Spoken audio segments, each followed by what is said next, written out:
ازيكم يا حبايب؟ عاملين ايه؟ كل سنه وانتم طيبين. النهارده هنفرز السبانخ الحلوه ديت. كل سنه وانتم طيبين عشان رمضان. يلا نسمي بسم الله وندخل على الوصفه بتاعتنا على طول. انا كان عندي 4 ربط سبانخ، هي طازه وجميله كده ولونها اخضر حلو. هبتدي ان انا انضفها، بشيل اي حاجه فيها مثلا مش اللي هو غير السبانخ، خضار بيبقى غير السبانخ او القش، وببتدي ان انا انضفها بالشكل ده. وحتى الروز بتاعتها الحمرا ديت ما بشيلهاش ساعات كلها، ببتدي ان انا ساعات انضفها واخلي منها كده شويه، بتدي طعم حلو قوي قوي في السبانخ. كانت ماما الله يمسيها بخير تقول لي كده، وتدي حلو طعم حلو اصلا في السبانخ، وتبقى جميله ولذيذه خالص. تمام. ببتدي ان انا انضفها وببتدي ان انا اخرطها. انا بحب اخرطها صغير. عايزه تقطعيها برد لو ما عندكيش وقت مش مشكله خالص. كده كده السبانخ من الخضار اللي بتهري وبيهبط مهما كان كميته، بيهبط في الاخر. تمام. ببتدي ان انا اخرطها، وفي الوقت ده بكون حاطه ميه سخنه على النار بتغلي.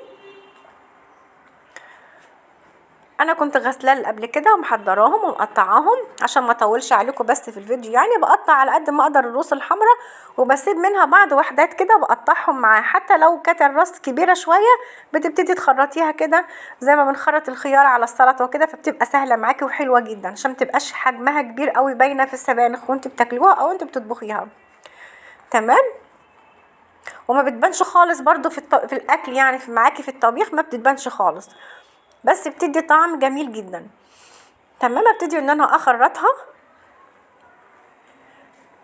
كل سنه وانتم طيبين. دي من تفريزات الخضار بتاعه رمضان وللسنه كمان، بحيث ان انت في الصيف برضو عايزه تطلعي كيس تعمليه ولا حاجه جنب خضار تاني، مفيش مشكله خالص، بتبقى حلوه جدا. ولما بتعمليها ان شاء الله هتجربيها وعلى طريقتي لكنها لسه فريش، مش هتقدري اذا كان حد يعرف منها اذا كانت دي كانت متفرزنه ولا لا، من حلاوتها وخضرها وجمالها. ليه؟ لان احنا هنفرزنها صح. تمام. وانا عاده بحب ان انا اخزن الخضار في اوله. بيبقى غالي شويه بس بيبقى احلى واطعم، وبتبقي ضمناه عن نهايه الموسم يعني. تمام. ببتدي ان انا اخلص الكميه بتاعتي كلها زي ما انت شايفه كده، وبرده بكون محضره الاكياس اللي انا هفرزنها فيها، بخرطها بقطعها كلها. حاليا ممكن برضو تشتريها متخرطة، في ناس متخصصين قاعدين كده، ستات بيبقوا قاعدين عند بتاع الخضار بيقطعوا كل الحاجات اللي انت حابه ان انت مثلا تجيبي، شوف انت هتجيبي قد ايه وتديهم هما يخرطوها لك، او بتطلبي من الخضار بتاع الخضار ذات نفسه ان هو يجهزها لك. على وانت لو وراكي مشوار بتروحي تجيبيها منه، يكون جاهز لك الخضار بتاعك كله. بيعملوا دلوقتي البسله والجزر وكل حاجه، كل حاجه بيعملوها، حتى المحاشي دلوقتي بيقوروها كل حاجه. تمام. زي ما انت شايفه بتخلص الكميه بتاعتي كلها اللي عندي كلها. دي كانت اخر ربطه عندي ان انا عاملاها، بس انا كنت عملت اللي قبل كده. وزي ما قلت لكم ان انا حاطه على النار الحله فيها ميه بتغلي، عشان هي دي من اساسيات تفريز السبانخ. وطبعا بتحضري الخضره، ولو عندك سلق برضو بتحطي عليها سلق. انا ما كانش عندي سلق فحطيت خضره، حطيت على الكميه دي ربطتين خضره برضو حلوين كده. ولو عندي سلق كنت حطيت مع ربطتين الخضره ربطتين سلق، يعني لو عندك سلق هتحطي كمان ربطه سلق مع ربطتين الخضره، عشان هي من النوعيه اللي بتحب الخضار وبتحب الثوم في طبخها السبانخ. هخلص الكميه بتاعتي كلها.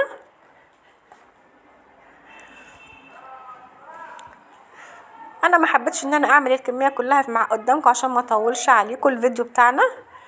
واللي ما اشتركتش معايا في القناه تتفضل وتنورني. انا كونيه محمود. ممدوح ده ابني على فكره ابني الكبير. تمام. زي ما انتوا شايفين كده. لايك بقى يا حبايب وشير للفيديو بتاعنا ده، وان شاء الله هنفرزن الخضار كله بتاع السنه. ممكن انت برضو تشيلي، ما تكتريش خضار، يعني ما تكتريش، يعني ممكن تعملي بكتير جدا خمس اكياس، يعني بتشيليها مع البسله مع القلقاس، حلو جدا هيكفيك السنه وزياده. لان مش كل بيحب السبانخ، ولو اولادك ما بيحبوش السبانخ هي مطبوخه ممكن تعملها لهم وهي متفرزنه كده برضو في فطاير، وممكن تعملها لهم في السمبوسك بيحشوها بياكلوها، بتبقى حلوه جدا جدا ومش هياخدوا بالهم منها. وممكن تدخلها لهم في الكب كيك المالح، بيبقى حلو جدا برضو مفيد جدا لهم، او في العجه بتبقى حلوه قوي قوي قوي. عجه السبانخ بتبقى ظريفه جدا جدا. تمام. زي ما انت شايفة كده بنخلص الكمية بتاعتي كلها، وببتدي ان انا بكون محضرة برضو عشان اغسلها. بس انا كنت غسلتها برضو، غسلتها كام مرة كده علشان انزل كل منها الرمل او الطينة اللي بتبقى فيها. وده كان اخر بقى مرة هغسلها قدامكم عشان اوريها غسلها ازاي. تمام. طبعا هي من الخضار اللي بيخلي الايد خضرة، فانت ممكن عشان ما تبقيش مشمئزه من ايدك قوي او تزعلي على ايديكي ان انت ممكن تخلي بتاع الخضار يقطعها لك، مفيش مشكله خالص يعني. بس انا كده كده وريتها لكم ان تقطعها ازاي برضو يعني قدامكم عشان تبقوا عارفينها. هبتدي ان انا اصفيها من الميه، وانت هتشوفوا لون الميه بتاعتي هي خضرة بس حلوه لان انا كنت غسلاها كام مره. ببتدي برضو ان انا خلاص بقى كنت محضره الخضره هحط غسلها برضو كويس، احطها عليها اضيفها عليها. شايفه الميه جميله ازاي؟ يا مخضره بس طبعا نضيفه من اي حاجه وحشه فيها خالص. هحطها تاني، هرجعها تاني، واكون بقى جايبه الميه السخنه هضيفها عليها زي ما انت شايفه كده. كل سنه وانتم طيبين. من الخضار المفيد جدا جدا جدا. شوف الميه السخنه انا حطيتها عليها اهوت، لازم تغطيها وتسيبيها شويه. هو ده من اساسيات تفريز السبانخ غير اي خضار تاني خالص.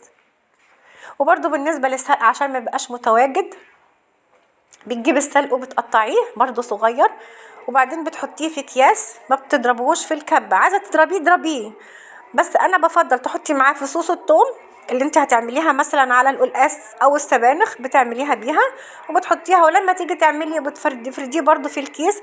لما بتيجي ان انت تستعمليه بتضربيه في الكبه، بيبقى اسهل ليكي خالص. وبنبتدي نحمره زي ما انت عارفه الطريقه بتاعتنا اذا كان للقلقاس او للسبانخ، لان هو اغلبيه الوقت مش بيبقى تواجد. هسيبها لحد ما تبرد خالص، بس يا دوبك تبقى دافيه سنه، لا هي سخنه قوي ولا هي بارده قوي زي ما انت شايفه كده. وبرده بنضغط عليها بالراحه واحنا بنصفيها علشان ما تتهريش مننا السبانخ.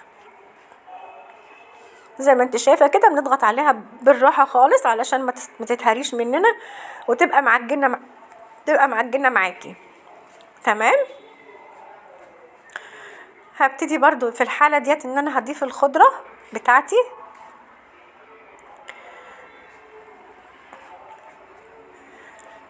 وهبتدي ان انا بقى ايه افرزن السبانخ بتاعتي، اعبيها في اكياس على قد ما انا حابه. الكيس بتاعها هياخد قد ايه ده ما انت عارفه الكميه بتاعتك، بتحطي قد ايه اللي انت عارفه هتستعمليها قد ايه، فبتحطي بالتالي على قد الكيس الطبخه اللي انت عارفاها.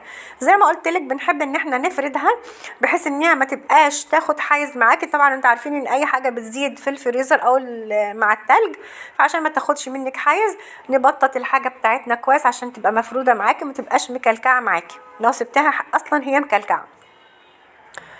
تمام. طبعا احنا كنا ضفنا الخضره بتاعتنا علشان تبقى برضو مع السبانخ بتاعتي. زي ما قلت لك انا حطيت على الاربع ربط دول ربطتين خضره، ولو عندك سلق بحط كمان ربطه سلق، بس للاسف ما كانش عندي سلق، فلو انت عندك سلق حطي ربطتين الخضره وربطه السلق. خلاص خلصنا وبقت بالشكل الحلو ده. زي ما قلت لك ممكن لو عندك مكنه القفل بتقفليها بيها احسن وافضل، او بحرف السكينه بظهرها بتقدري تسخنيها وبتقفلي بها الكيس. ويا رب النهارده الوصفه تعجبكم، واشوفكم في وصفه جديده. باي باي.